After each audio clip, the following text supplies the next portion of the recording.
இந்த வீடியோவில் நம்ம என்ன பார்க்க போகிறோம்னா, இப்போ நம்ம 40லே போகிறோம், வித்தவுட் பிரேக்கிங் அந்த 40ல் நியூட்ரல் போட்டோன்னா எவ்வளோ தூரம் வண்டி போகும். ஸோ 24.7ல் நம்ம ஆக்சலரேஷன் கால் எடுத்துட்டோம், நியூட்ரல் போட்டோம், அண்ட் வண்டி போயிட்டுருக்கு. இப்போ 524.9 வந்துருச்சு. ஸோ 200 மீட்டர்ஸ் ஆயிடுச்சு. ஸோ 40 ஸ்பீடில் போயிட்டு இருக்கும்போது 200 மீட்டர்ஸ் வந்து வித்தவுட் ஆக்சலரேஷன் நம்மளுக்கு ஃப்ரீயாகவே போகுது. இப்போ 300 மீட்டர்ஸ் ஆயிடுச்சு. 24.7லேருந்து 25.0 300 மீட்டர்ஸ்.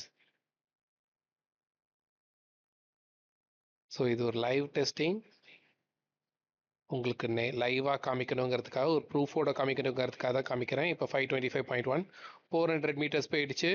ஸோ 40 கிலோமீட்டர் ஸ்பீடில் போனால் ஈஸியாக, வெரி ஈஸிலி 1/2 கிலோமீட்டர் ஈஸியாக போகும் வண்டி. இதோ 500 மீட்டர்ஸ் போயிடுச்சு.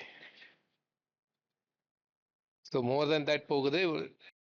So all this 500 and even 600 metres without acceleration car போகுதுங்கிறது ஞாபகம் வச்சுக்கணும். வித்தவுட் ஆக்சலரேஷன் எக்ஸ்ட்ரா ஃபியூவல் கொடுக்காம, ஏற்கனவே கொடுத்து வச்ச ஃபியூவல் வச்சுக்கிட்டே போகுது. ஸோ நெக்ஸ்ட் ஷார்ட்டில் நம்ம 60ல் எவ்வளோ இது மாதிரி போகுது, 80ல் எவ்வளோ போகுது அப்படிங்கிறத பார்ப்போம்.